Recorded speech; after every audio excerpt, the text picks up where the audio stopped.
একটা ফ্যাক্টরিতে ব্লাস্ট, সেই ব্লাস্টে প্রচুর লোক নিহত এবং নিহতদের পরিবারের লোকজন ক্ষতিপূরণের বদলে চায় বিচার। যে অপরাধী তার শাস্তি তারা দাবি করে। কেস পৌঁছে যায় আদালতে। আদালতের থেকে একটা ইনকোয়ারি কমিশন গঠন করা হয়।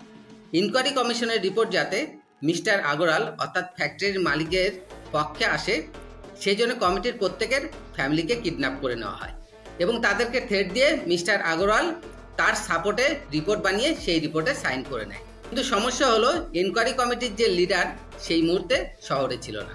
সে তার এন্টায়ার ফ্যামিলিকে নিয়ে পাঙ্খি নামে একটা জায়গায় ট্যুরে গেছিল, যে জায়গাটা ছিল স্টেট অ্যাডমিনিস্ট্রেশনের সীমানার বাইরে। মিস্টার আগরওয়াল তখন রিপোর্ট সহ তার লোকজনদেরকে পাঠিয়ে দেয় যে সেই আইপিএস অফিসারকে খুঁজে বের করে তার থেকে সাইন নিয়ে আসতে হবে। সে যদি সহজে সাইন না করে তাহলে তাকে থ্রেট দিয়ে তার পরিবারের লোকজনের প্রাণের ভয় দেখিয়ে তার থেকে সাইন করে নিয়ে আসতে হবে। ইনকোয়ারি কমিশনের সিনিয়র যার থেকে সাইন নিতে হবে তার নাম ঝাঁসি আইপিএস। এবার কাহিনীর অন্য সাইডে সিনেমার নায়ক জয়, সে কিনা আর্চারি প্রতিযোগিতায় অলিম্পিকে ভারতবর্ষের হয়ে গোল্ড মেডেল জিততে চায়, কিন্তু সে কিছুতেই প্র্যাকটিসে বুলস আইকে টার্গেট করতে পারছে না। এবং সেটা কেন করতে পারছে না? অ্যাকচুয়ালি জয়ের মাইন্ড কোনো একটা জায়গায় ডিস্টার্ব আছে। ছোটবেলায় জয়ের বড় বোন যখন তার হাতে লাভ লেটার দিয়েছিল তার প্রেমিককে দেওয়ার জন্যে, সেই লাভ লেটার হঠাৎই বাবাকে দেখে ভয় পেয়ে বাবার হাতে দিয়ে দিয়েছিল জয়। আর তার জন্যে জয়ের বাবা তার বড় বোনকে নিজের পছন্দের ছেলের সাথে বিয়ে দিয়ে দিয়েছিল। আর এই কারণেই জয়ের বোন তারপর থেকে তার বাবা এবং তার ছোট ভাই কারোর সাথেই কোনো সম্পর্ক রাখেনি। এই কাহিনী শোনার পরে জয়ের বন্ধু চিত্রা জয়কে নিয়ে খুঁজতে বেরোয় জয়ের বড় বোনকে।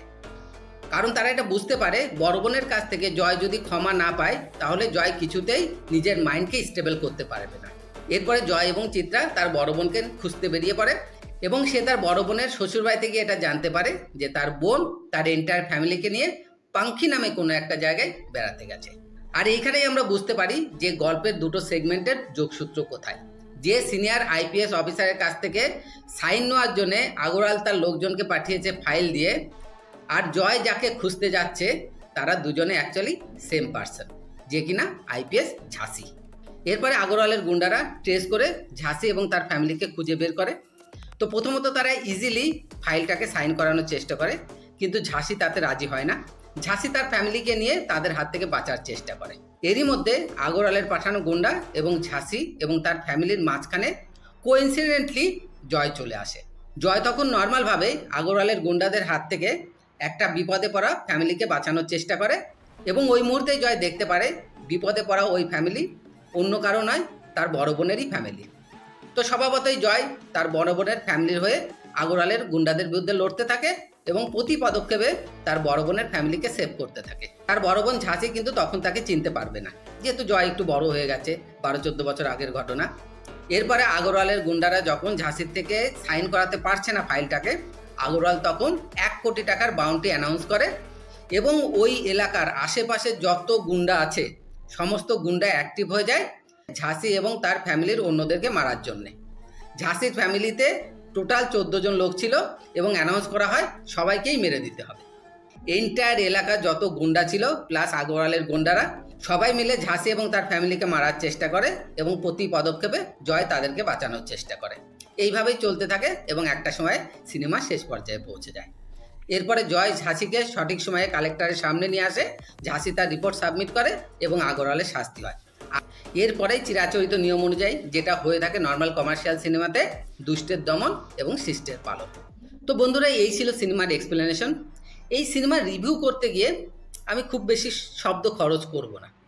অ্যাকচুয়ালি সিনেমাটা যেমনটা আমি ভেবেছিলাম তেমনটা হয়নি, আর তার একমাত্র কারণ হচ্ছে এই সিনেমার স্ক্রিপ্ট। এই সিনেমার স্ক্রিপ্টটা কিন্তু একটু দুর্বল আছে।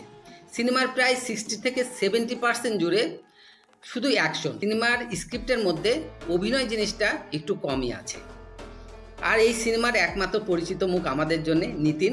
আর নিতিনের যে কটা সিনেমা আমি দেখেছি, নিতিনকে কিন্তু অ্যাকশন স্টার হিসাবে আমার কখনোই মনে হয়নি। Social story, family story with a balance level of action, সেই সব ক্ষেত্রে খুবই কার্যকর একজন অভিনেতা। তো সেই ক্ষেত্রে আমি বলবো এই স্ক্রিপ্টের জন্য নিতিন কিন্তু পারফেক্ট চয়েস ছিল না ডিরেক্টর কিংবা প্রডিউসারের জন্য। নিতিন একা চেষ্টা করেছে, কিন্তু স্ক্রিপ্টের সাহায্য না পাওয়ার জন্য এটাকে দর্শকের সামনে ঠিক ততটা ভালোভাবে প্রেজেন্ট করা হয়নি। বাদ বাকি আমি আর কিছু বলবো না। সিনেমাটা এখন ওটিটিতে অ্যাভেলেবেল আছে, আপনারা দেখুন এবং আপনাদের ব্যক্তিগত মতামত আমাকে কমেন্টসে অবশ্যই জানান। যদি ভালো লাগে আমার রিভিউ, অবশ্যই চ্যানেল সাবস্ক্রাইব করুন, লাইক করুন, কমেন্টস করুন এবং শেয়ার করুন। দেখা হবে আবার পরবর্তী সিনেমার রিভিউতে। Thank you and have a nice time.